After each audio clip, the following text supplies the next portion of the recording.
Hey everybody, it's Robert Dunt from ArtTop10.com, and I'm very pleased today to be chatting to Simon Ogden. Hi, Simon. Rob, thank you. Very good, very good. Inviting me all the way from New Zealand. Indeed. So you are. So what time is it in New Zealand at the moment? Well, it's 9:45 in the evening. There's a southerly coming in from the Antarctic. It's about 3 degrees. It's pissing down with rain out there. Oh God, I didn't realise. Cheers. I didn't realise it was actually 3 degrees. Man, yeah, no, here in England it's sort of... It's going to get colder. Colder? Man. Of course, I suppose it's all back to front, the season. It's winter. It's winter, yeah, no, I've just grasped it. It's winter.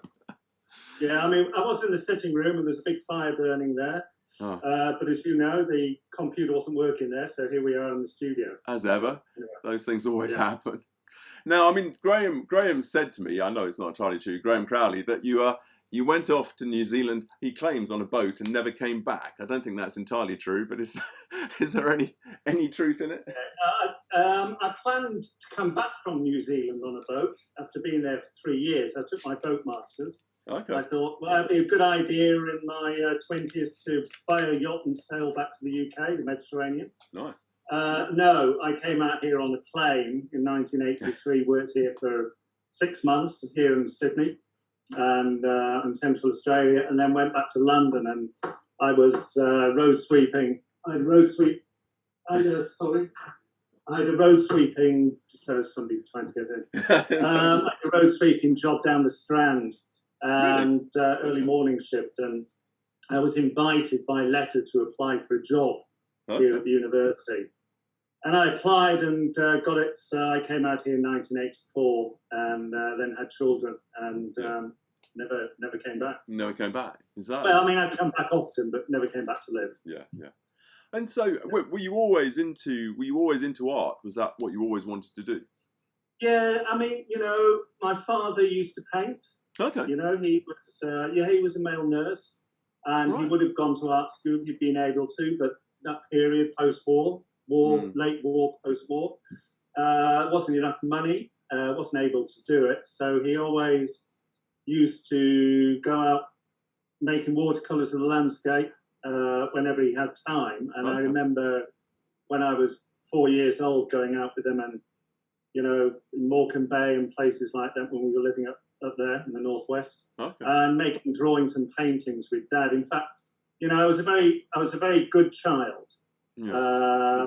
A paragon, apparently. The only tantrum I ever had was when I was set up with my twin sister, Jill.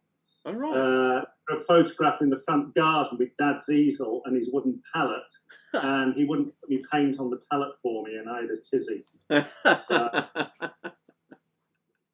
I was always the art department at school. When I was at school, secondary school and stuff was important. It was where I spent most of my time. Okay, and then I think as we were just chatting, then you went on to Birmingham to study sculpture first of all. Went to Carlisle for a year. The art college and design there. Then I did 3 years in Birmingham in the sculpture department. Okay. At the time, it was Tim Scott was head of fine arts there, and some interesting lecturers in sculpture, Terry New and Peter Gree, and a small group, actually, a lovely group of people that I was with. Okay. And then went down to the Royal College. Went down to London for 3 years and was in the painting department, which is where, obviously, I met Graham. So how did you move from the sculpture to the painting? That sort of... Yeah, that's an interesting one, actually. I mean, Birmingham... students in Birmingham during that year, painting students, were very successful at getting into the painting department at the Royal College. I applied to go to sculpture, didn't get an interview, turned down, didn't get an interview, and someone said to me, and I had a studio in the house in Birmingham, and they said, hey, listen, you should apply for painting, there's still some places left. So I applied and had an interview, and they took me into painting. I assumed, sort of as an oddball, he wasn't a painter, but it was good. It was good for me. Yeah. It was great. Enjoyed it a lot. So what was it like then at the place? Was it quite a? Was it at good? the Royal College? Yeah. It was in the old building on Exhibition Road. Yeah. So it was the back end of the V&A at the time. Okay. In fact, we had a back door into the V&A from the coffee room. Seriously? So you didn't actually have to walk down Exhibition Road, round the corner and through the front door, which is pretty cool if you think about it. Yeah, exactly. 24 years old, 25 years old or something. Yeah. And you have a cup of coffee in a polystyrene cup, and you think, "Oh, I'll just pop through the back door." And it was an ordinary door. It wasn't a big panel thing. It was just like a toilet. And you were in the V&A, and you thought, well, you kind of took it for, and the Science Museum was opposite, and the Natural History Museum. You kind of took it for granted, actually. My God, youth is whatever it is wasted on youth. What's the term? I thought it was. I mean, if I was there now, I'd love to have a 3-year resident at Sydney Royal College now, as I'm sure you would. Oh, it would be astonishing, wouldn't it? It'd be amazing. Yeah, fantastic. So I was with Peter de Francie, who was head of painting at the time, and then Paul Huxley. Okay. But Peter de Francie was a very interesting character, He was a great guy. Okay. And Keith Critchlow, who died recently. Okay. So Keith was one of my supervisors, and Ken Kiff.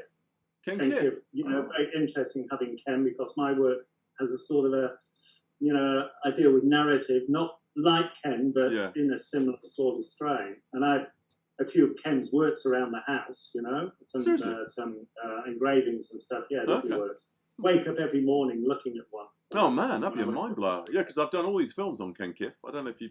Yeah, very interesting guy. He was a really interesting guy. The paintings are. I mean, his studio was in his bedroom, and he kept his works under his bed. So this whole thing about having, and I've listened to you before talking to people about having big studios and one thing. It's not a nonsense. If you can afford it, it's necessary. It's great. But a lot of great work, really interesting work, serious work has come out of tiny spaces. Tiny spaces. Ken Kiff actually lived about 5 minutes from where I live in Wimbledon. So is that right? Yeah. So did you meet him? No, of course not. No. It was very interesting, he'd stand in the space and his hands were down here. All right. Well, just... because you see that in his pictures. Oh, God, yeah, you do. Yeah. So he was quite short. He had really long arms.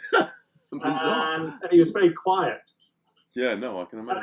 And I was working at Nicola Jacobs in Court Street at the time, and so I was hanging Ken's work because Ken was one of her her artists. I remember it was a beautiful show. I remember serving wine, looking at a bunch of small Ken Kiffs, and saying to a friend of mine, "Oh, God, I'd love to buy one of those." And I think they were £250, and I could have bought one. Yes, It's crazy. But there was a big work on hardboard where he put a hammer or his fist through it. Okay. And I could never quite work out. Like, it was interesting, but I was quite young. I couldn't quite work out why he was doing that kind of brutalist sort of attacked surface. Interesting. But it kind of made sense in terms of the picture as well. So I think in that case, so you're in your studio now, aren't you? Did you want to give us just a little laptop turn, or is that going to ruin the lighting?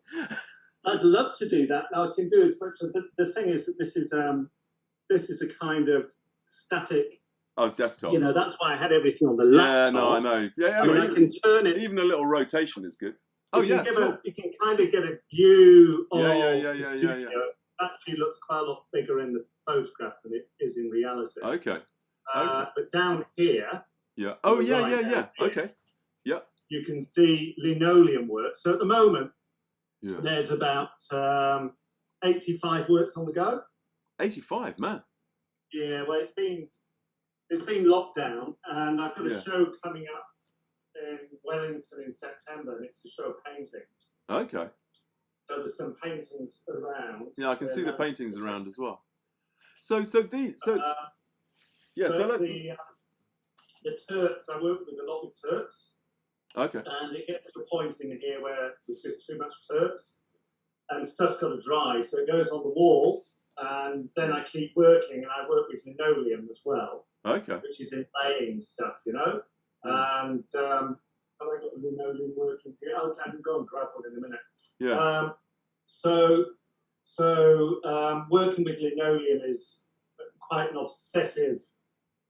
obsessive thing to do. And can I bring a couple of linoleum? Okay, so now this is. So these are a series of lino works from a number of years ago. Okay, cool. They're quite small, and I'll actually bring them up a bit bigger, so you can see. So these two works here, you'll see my cursor. That work, and that work. Yeah. When I cut a bird out of that piece of linoleum, it becomes another bird. That's so cool. So it's kind of like an archaeological dig. Okay. As soon as you cut a form out of a piece of lino, you've got that shape in a different lino, which goes onto another piece of lino, and you draw around it, and you took that out, and you get another one. So it's like you never stop. Do you know what I mean? Yeah. And so it becomes so constantly. You've got a table that's full of leftovers. In fact, this series of works, which was part of the show. There were 85 of these small ones, but that was just a sort of a supplementary thing with the larger works. Yeah. And that's not to say give a status thing about this. It's just it was a small body of work.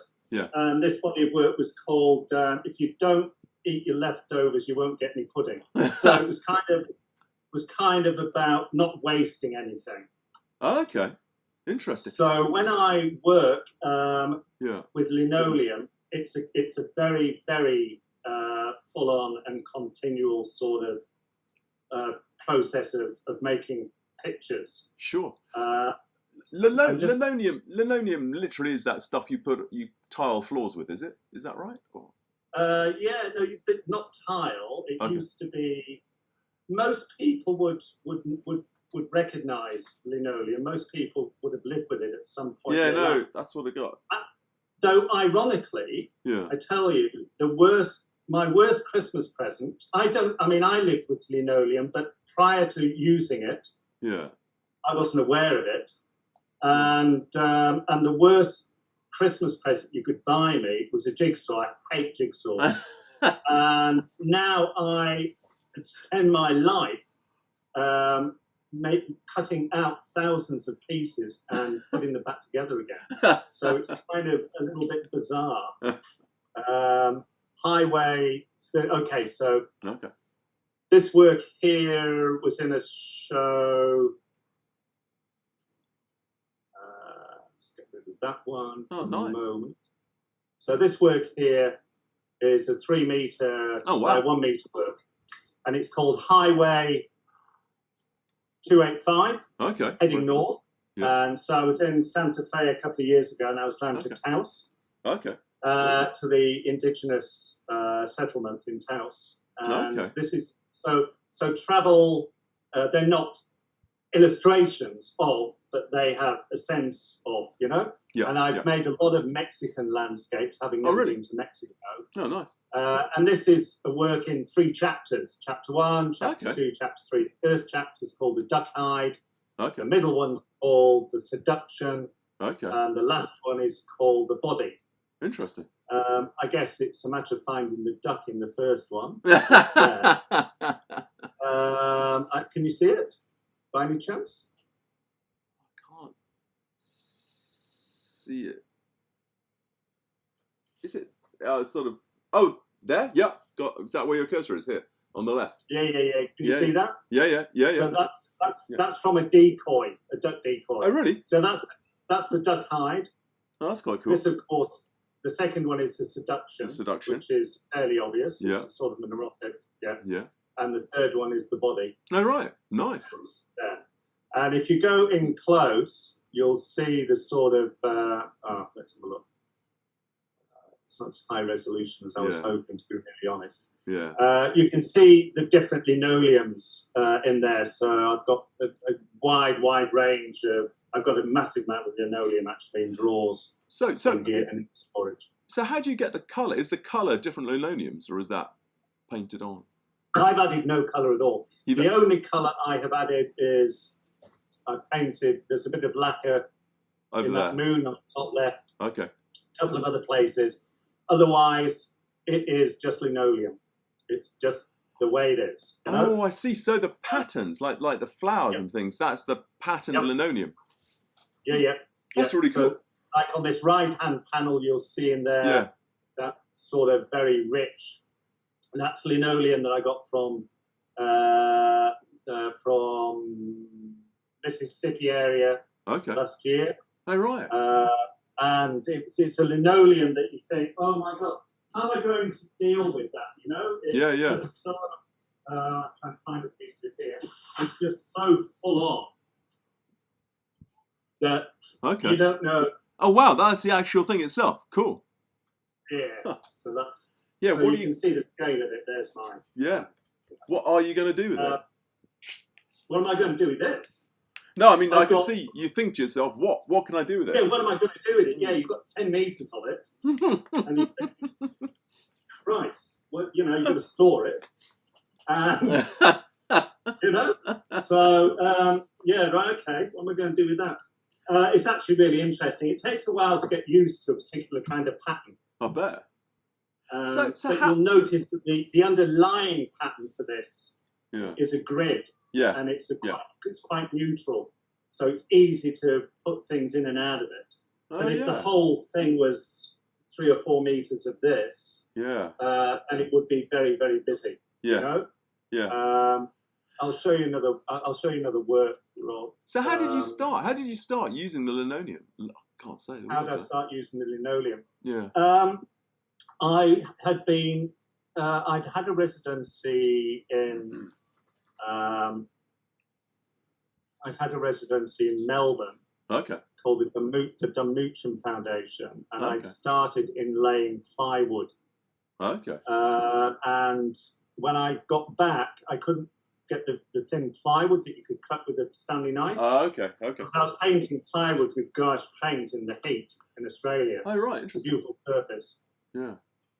And I found some old linoleum, while we were out on a family holiday, and I thought, oh, that's interesting. Yeah. And I threw it in the back of the truck, and then just continued using it. So this is, can you see that? Yeah, absolutely. Okay. So that's another earlier linoleum work. You can see the back of that is a highly patterned. Oh, yeah. You've got a much more patterned one back there. Interesting. Very, very patterned. Yeah. So and down in here you'll see a peony there. Yeah. You circling that? Yeah. That is the most beautiful stuff. And I found that in a little barn about half an hour from the city centre at the farming area. Yeah. And I've been using it for quite a long time, and I know quite a lot about linoleum now because I've got such a stack of it, and I've been using it for the last, sort of 12, 15 years. Okay. And one day I'm cutting these peonies out, and then I suddenly think, oh no, oh God, this might be William Morris. Oh God, what, a real one? That would be weird. Yeah. It's late 1800s stuff. And I'm thinking, I'm not getting enough for the work, so I'm cutting out William Morris. I put them into my work. It won't be William Morris, but I'm absolutely positive it's Liberty, which is that same period. Yeah. So it's very interesting when you pick linoleum up from the ground, there's usually newspaper underneath, and the newspaper will say, Hindenburg, Hants North, 1917. So you know that it's prior to 1917. But it was actually put down around that period. Yeah. So it's kind of a lovely material. Really interesting. And it's hard to work with. And from that, kind of there's some big works. I sent you an example of the work. Oh wow! It was 4.8 meters. This is a 4 meter work. Okay. 4.3 meter work, I guess, something like that. Look at it. Which is called, what is it called? It's called Comedy of Errors, kind of Shakespearean. So you've got sort of strange birds, and you can see that's plywood. Yeah. So these they're all stuck on, are they? They're all inlaid. I'll show you a small work here, just Yeah. so that you can kind of get a handle on it. Okay, this is. So there's about 20 of these little works on the go at the moment. Okay. Can you see that? Oh yeah, I can see it. Because we're sharing the screen, it's quite small at the moment. But Okay. I can take this apart. Oh wow. So if I take that piece out, can you see that? Yeah. So that bit goes in there. So I lay down shapes on top of this surface. Yeah. And then I don't want to tip it up too much because it will fall apart completely. Yeah. And then draw around every shape, and then take them all off, and then put it on a hot plate, and then cut around everything that needs to be cut around. Oh man. And then inlay them back in again. I didn't realise. That is quite a mission. It's a mission. So the large work that I sent you, which was Little March Remembered, which I made last year. Okay, yeah, I've got that here. I'll stick it on at the end. Okay, it has 1,000 pieces in it. 1,000 pieces? And it's a 5-metre work. So it was in this small studio. It's a lot of work actually. Yeah. I'll spend up to 6 hours over a hot plate, cutting away with a Stanley knife and making mosaics basically. Yeah. But once you've cut them out, you've also got to stick them down. Yeah. But this is have I got the linoleum works, because I'm really interested in the intersection between the arts and crafts. Okay. And where have we got? JPEG. I'll sort of I'm here. Ask me questions. Oh yeah, don't worry. No. So I mean, where does the imagery come from? What inspired you with that in the first place? It's to do with. I was wanting to do with landscape. Okay. And it's very difficult dealing with landscape. It's very easy dealing with landscape in Australia because Australia is. It's got a strong history of landscape, fairly contemporary landscape painters like Sidney Nolan, Arthur Boyd. Okay. That whole bunch, Ian Fairweather, and what have you. Yeah. And it's also a very abstract landscape. Yeah. So there's a disassociation in a sense with forms. They're so far apart that these forms are all part of the same landscape. And there's very, very strong light. Yeah. And the earth is so unearthly red. Okay. And the sky is so unearthly blue or unearthly blue. Yeah. It feels like that, which is what Sidney Nolan sort of captured so beautifully. Okay. And so when I was dealing with Australian landscape, because prior to Australia, I'd been making non-associative kind of hard-edged abstractions. Oh, really? For 10 years or so, quite large works, Oh, wow. And there was never any conversation about them, and I felt quite isolated. And at the time, I was also doing a lot of stuff for the council, designing banners for the city. I had a T-shirt company. Okay. So we were making T-shirts for museums and for hotels. Oh, I see. Yeah. And there was also doing sort of shop fitting, designing vinyl floors, inlaid vinyl floors, and that sort of thing. So I felt like my work should probably become a little bit more engaged in some kind of narrative, not a literal story, but a narrative that people might begin to associate with. Absolutely fascinating, I think that is, because obviously I'm primarily an abstract painter, and a lot of the time you're trying to get people to understand sort of abstract things, and it's hard, isn't it? Everything's abstract, of course. I mean, all these things. I've just made 20 landscapes, which will be about 10 metres, 15 metres, 20 metres. They go on like this, separate little works. And they'll go, so, what's that one about then? And you go, well, it's about shapes and relationships, which it is. Some of them look like birds, some of them look like moths or butterflies, and some of them look like, what on earth, when you are in a work and you see something like that, what is it, Except it's kind of a figure in a way. And you, like myself, will probably find a relationship between that and a kind of figure in a Picasso. Yeah, exactly. Around that sort of thing. Yeah. So it's both a tree, it's a vertical, it's a structure, it's reaching out with that arm to something else. So there's a relationship going on, which is figurative. It's certainly more figurative than a circle and a square. So you couldn't show us some of the older hard-edged abstracts, could you? I can. I'll show you something called. In fact, I'll show you two works which relate to COVID-19. Oh yeah. In a weird kind of way. You know, the amount of people who've got things that weirdly relate to COVID-19 is weird, in all honesty. Okay, and in fact, I can show you one of them. I did have the other one on the laptop. I might not be able to show you the other one. Oh, don't worry. So that is fascinating. That's quite a big work. Okay. And that's called The Conversation. Yeah. You know? Yeah. And it's like when my son Chester was 4 years old, 3 years old, he was at the creche at the university. Yeah. And all the kids were given little packets of sticky shapes. Yeah, yeah. Circles, rectangles. And so I stole it off him and made lots and lots of little while I was watching TV. Yeah. Work. Yeah. And then picked out the ones that I really liked, you know, that had relationships going on. Yeah. And then I literally scaled them up. Changed the colour a little bit, you know. Yeah. As you do when you scale something up, you've got to address that sort of thing.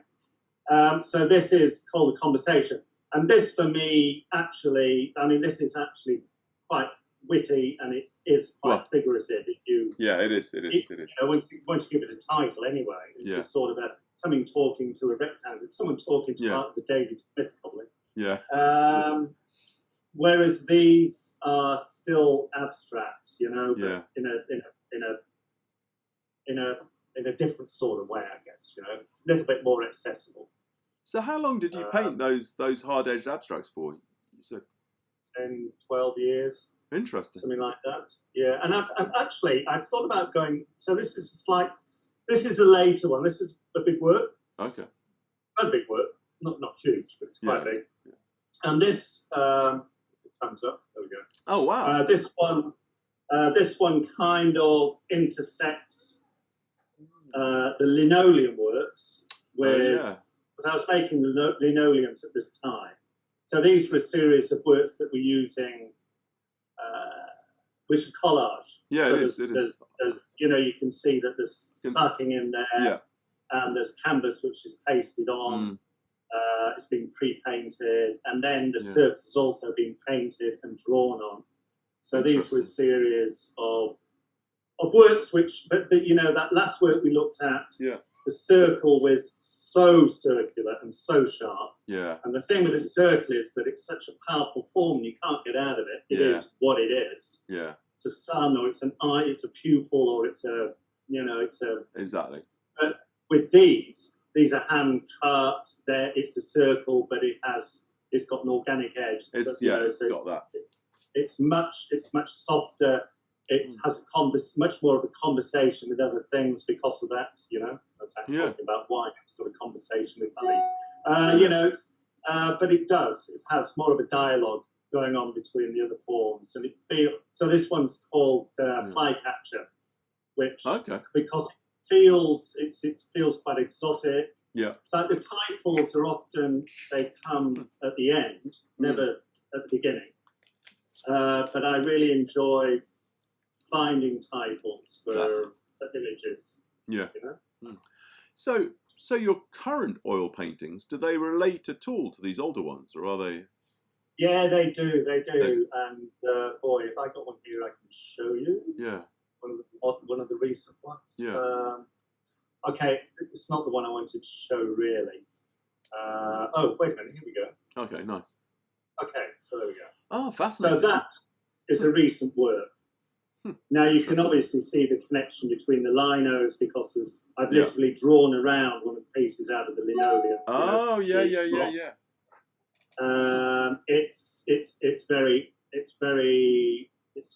I mean, that circle comes in all the time, in works, all the time. Yeah. So, but it sets up a tension in that space between the edge of the painting and the horizon line. But these are obvious. So there's a strong geometric thing going on here. But in this area here, you can probably see that there's been pastel in there as well. So there's a sensitive kind of shift of colour. Oh no, I can see. So these works. Sorry. You can see you've got the nice layering of colour. You've also drawn around the circle quite nicely, so you've got those different little sort of hints of it, almost repeating itself in places. You know, it's always a mission finding the right plate or thin lid or something that fits that space perfectly. You know, it is. Oh, by the way, no, this is it. So that first painting called The Conversation. Yeah. And you can see, do you remember there was a 2 metre distance there? Yeah. Oh, yes. The square and the thingy? Yeah. Okay. Yeah. So this one is, this one's called Kiss. Kiss. Man. And there's no distancing there at all. Everything's touching. So you won't be able to show this in the UK. Yeah. Exactly. You could show the other one. You could show the other one. So it's weird, isn't it? How I mean, they were made a long time ago, but there's almost people I've spoken to there's a sense that the paintings they were making were premonitions for what's happening. Oh, I like the circle at the top of that. Right, the circle's there again. Yeah. Are you inspired? I don't know. You might hate the idea. Is there hints of sort of Ben Nicholson and those sort of circles and these things? Oh, look. No, I mean, like, you know. Obviously, I'm English. I mean, Ben Nicholson, the St. Ives group at least, were a huge influence on me. Yeah. But I'm kind of tired of Ben Nicholson. Yeah. You know, it's funny, you go back and you look at people. I mean, I've got Ben Nicholson books up here, which I look at when it's sunny and I sit in the settee and I think, let's have a look at Ben again. And the best of Ben's work for me were those whole series of pencil drawings, which are in Cumbria and in Italy, you know, where there's a distortion of pictorial space. And I think they're beautiful, but they're too polite all the time. I mean, he was limited. Yeah, he probably was limited. It's interesting. You know, he himself said if he was going to be judged, he'd have his drawings would be judged first before his paintings and the sculpture. Is that right? Yeah, he thought they were the best bits as well. That's good.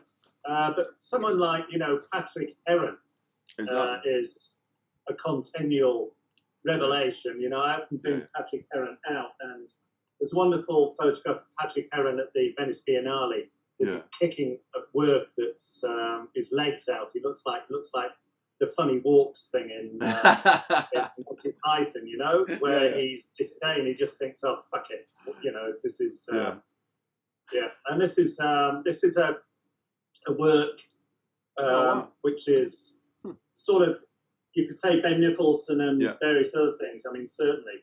It's quite a big work. It's plywood. So it's Gaussian plywood. These are prior to the linoleum work. So some of the plywood's inlaid and some of it's actually in relief on there. Okay. Well, that's quite cool. It's quite interesting. I mean, because you're dealing with all that. Because I've always been fascinated by that sort of St. Ives British art bit, and it's quite a tricky one to be inspired by without sort of getting lost in it, really, isn't it? Well, without sort of mimicking it in a sense, because there's a certain kind of lyricism to the St. Ives group in particular. Yeah. You know, there's a work in Auckland City Art Gallery. Yeah. Auckland, as in New Zealand. Yeah. It's a large work, and it's one of the best series of works that Terry Frost made, which was large white canvas with an arc with a half circle coming in here and a half circle coming in here, red and black. You know, just almost like Kiss that I made. I mean, that's really, you know, that's Terry Frost for me. That's the St. Ives sort of thing that I respond to. Okay. Yeah. It's interesting. But then, because it was interesting, just when we were chatting at the beginning, you also said you were quite inspired by it. Like, sometimes you'd pick up that Picasso book on your shelf and see. How do you feel what do you feel the difference is between those sort of St. Ives people and somebody like Picasso? Well, there's no comparison. You know, I mean, I've got as I said to you, I've got so many big Picasso books. Yeah. And and I know his work extremely well, and I've seen a lot of work by Picasso as well. And I was thinking a couple of years ago, I was thinking, oh yeah, you know, I've always been fascinated when I look at his later works and thinking, you know, it's kind of a little bit ugly, really, and it's not, and the circles are just squished in, and the grid doesn't, you know, they look like fast words. And he's a master at picture making, you know. And you think, oh, look, maybe he isn't always as good as you think. Interesting. And I came over to London a couple of years ago. One of the reasons I came was to see that show at the Tate Mod. Okay. You know, that 1 year of Picasso. I forget this one here. Yeah. That, you know the one I'm talking about. I think I did. I think I did a film on it actually. Did you? Yeah. Maybe. And I walked into, you know, huge show, and I walked into one room which had those sorts of works. Yeah. A series of them. Yeah. About 3 or 4, and they're not massive, but they're big enough. Yeah. And they hang on the wall, and you go, oh. You know, you go. Yeah. He's such, and the thing is that he was so courageous. Yeah. You know, and I guess that courage, some of it came from the fact that he could be courageous because he didn't need to protect what it was he was doing in a way. Yeah. You know, he could take a canvas, get to it, and go, no, whatever. Yeah. Whereas people like yourself and myself and stuff spend money on materials and spend a lot of time in the work. Yeah. And you go, yeah. I really need to deal to that. Oh, but it's kind of okay. Yeah. Should I deal to it? Shouldn't I? You know, that sort of thing. Oh, absolutely. I remember reading in one of those Picasso books about how he'd done a massive painting with just sort of black lines here and there, but he wanted to do a slightly different version of it, and so he was forcing Francois Gillot to remake the whole thing in exactly the same size again, so he could then just do it slightly differently. I mean, you've got, you know, but ultimately, Rob, he had amazing energy, absolutely, and inventiveness. Yeah, it's his invention. I mean, quite extraordinary. So there's no comparison between him and anybody else I can really think of. To be really honest, you know, I mean, I look at, like, I'm a big fan of Francis Bacon. Yeah. And you see Francis Bacon show and you go, holy moly, whatever. Yeah. A friend of mine saw a show, I think it was at the Academy, Nigel saw a show, which was a show of Picasso and Francis Bacon together. Do you remember that show? I didn't see it. Oh, I can't remember it. And he said, you know, the Picasso's just elbow the Bacons out the way as looking too sort of too good humoured, too you know, and so to say that is pretty significant. It is. It's extraordinary. I always feel that the Picassos, somehow you can still see him thinking in the pictures. It's like it's captured him in the process of thinking. They're not static or like finished. They just seem to be literally evolving in front of you. Precisely. Yeah. Precisely. And that's what it's like. And so somebody said to me the other day, we were in here, there was an art group came into the studio. Oh, yeah. And there's a writer, Warren Feeney, and he said, so how many words are here? And I said, it's about 85. He said, well, that's rather too many, isn't it? You know? And I said, well, you know, it's just the way it is, Warren. It's the amount of words there are. I come in and I work every day, and if that's how many there are, that's how many there are. Yeah. And there's something slightly. I mean, Picasso, for Picasso to make 85 words would be nothing. Yeah, exactly. You know, I mean, I have a wonderful catalogue here of 7 months of printmaking, which is 300 exactly. words, I think, you know. And no one's going to say to Picasso or someone like Picasso, you're making too much work. Exactly. But it seems to be a kind of current trend that maybe the least work you make, the more important it is. You know? And for me, work, I mean, I always said this to students, work comes out of work. And literally with the linoleum works, it does anyway. Yeah. Cut out. There's another one waiting to be cut out. And that's a bit like the paintings. So when I'm making paintings, I'll make small paintings and a whole range of them while I'm working on bigger works, you know? Yeah. So I'll go, making works like, I'll just bring a couple of them over. Small works like, like this. Okay, so I mean, these are small works. Oh, cool, nice. Still lurking there. And there's a lot of these. So I'll be making these. Oh, that's quite interesting. Oh, yeah, interesting. But so, they're kind of, they're sort of, I'm kind of working out ideas. These, while I'm working on the bigger works, or the intermediate works, and then the bigger works are on this wall. You can't really see those because I can't turn the computer in. Yeah. Unfortunately. So, actually, I can take them off the wall, I suppose. Yeah. So I'll take this one off the wall and hold it just so you can see. And then these works they're not huge, but they're also not finished. Okay. So I'm a big fan of Payne's Grey at the moment. Oh, really? I love a bit of Payne's Grey. It's brilliant, isn't it? Do you know how to mix Payne's Grey? Oh, now I've heard all sorts of weird things. It's either a mixture of all weird stuff at the end, or it's a perfect mixture of like blue and orange and this and that. How do they do it? It's ultramarine blue and burnt umber. Ultramarine blue and burnt umber? Or Prussian blue and burnt umber. Yeah, it's just blue and brown. I didn't realise that. No black. Yeah, no black. Interesting. So wait, are you then using those two to mix your own Payne's Grey as well as using the tube Payne's Grey?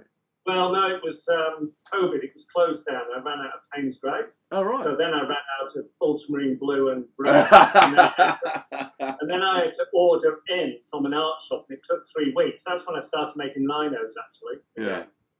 Because I was waiting for paint to arrive.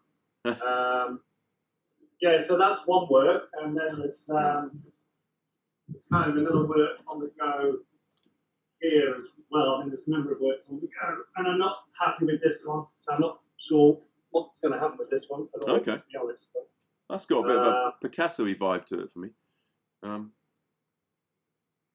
Interesting. I think like you say, the works do work off. They inspire and work off each other, and they all build onto each other, don't they? Yeah. And then rugs are a big thing. You'll have seen. Did you see some of the rugs? You'll have checked my. Well, maybe you haven't actually. No, I haven't actually. Show me the rug.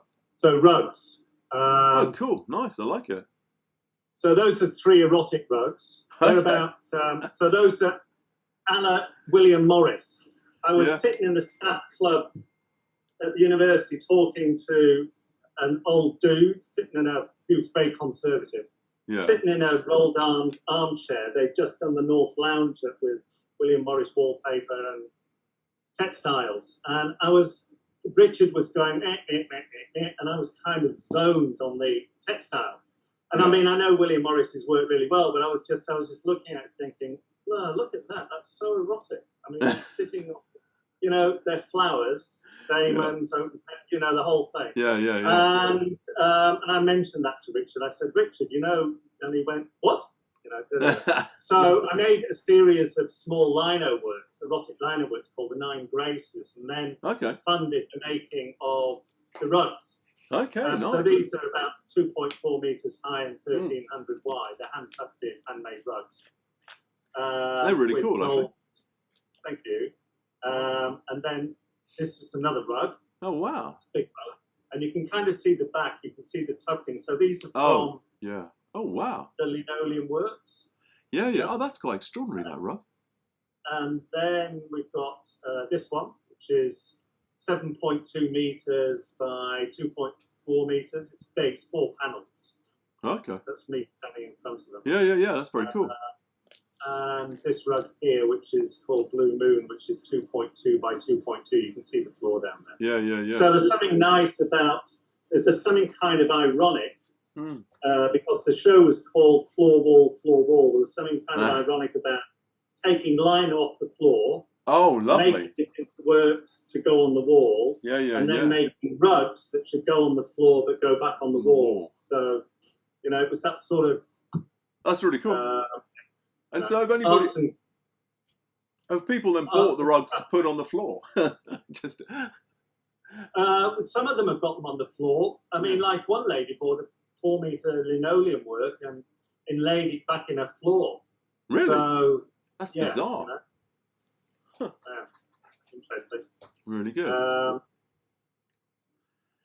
So you're familiar with? Sorry. Yeah. These are. Oh, these are interesting as well. Earlier paintings. Nice. Which have the sort of the St. Ives, slightly. Yeah, they've got that St. Ivesy vibe, haven't they? Yeah, those sorts of things. Interesting. And I like the way you've got these really nice bits of sort of machine dressed canvas, sort of barley treated. They're really cool. Yeah. So it was always heading towards that sort of linoleum bit anyway, wasn't it? Kind of. I mean, always mixed media. I mean, always working in unusual sort of materials. And photographs of stuff. Fascinating. So, there we go. Right, I've really enjoyed it. Actually, it's fascinating to see all those things. We better kind of round it up. So is there anything else you wanted to show me before we? Nope, not at all. Simon, I've really enjoyed it. Fascinating to see all the things. I love seeing other people who've tried. I mean, because it's what I try to do as well, is sort of play with those St. Ives things. So it's fascinating to see how other people approach it and how they change it. I think, you know, if you're English, you're English. Actually, if you're American, you're American. I mean, there is an internationalism where people are looking at international magazines all the time as artists, young people. But if you've grown up around work and seen the work in the flesh, as opposed to in a magazine, it's a very different experience, you know? Yeah, it is. Yeah, it's interesting, actually. I hadn't actually thought of that. In a way, the St. Ives thing is actually quite hard to escape from here. I hadn't really thought about that. I thought I was just obsessed with it, but maybe it's hard to avoid if you've grown up. It's hard to avoid, and it's also difficult to ignore when you see surfaces of works. You know? It's, you know, like I'm a big fan of Braque. I love Braque, yeah.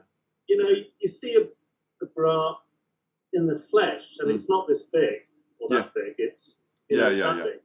And you get up to it with your nose and the surface and everything. So it's such a different experience. It is. And in New Zealand, it's very difficult unless you travel.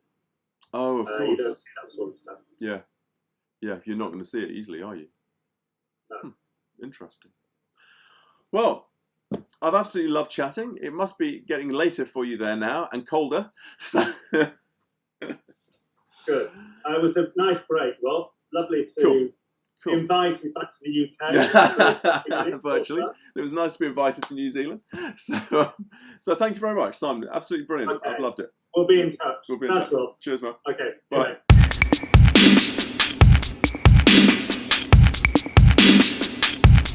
Bumbuckler.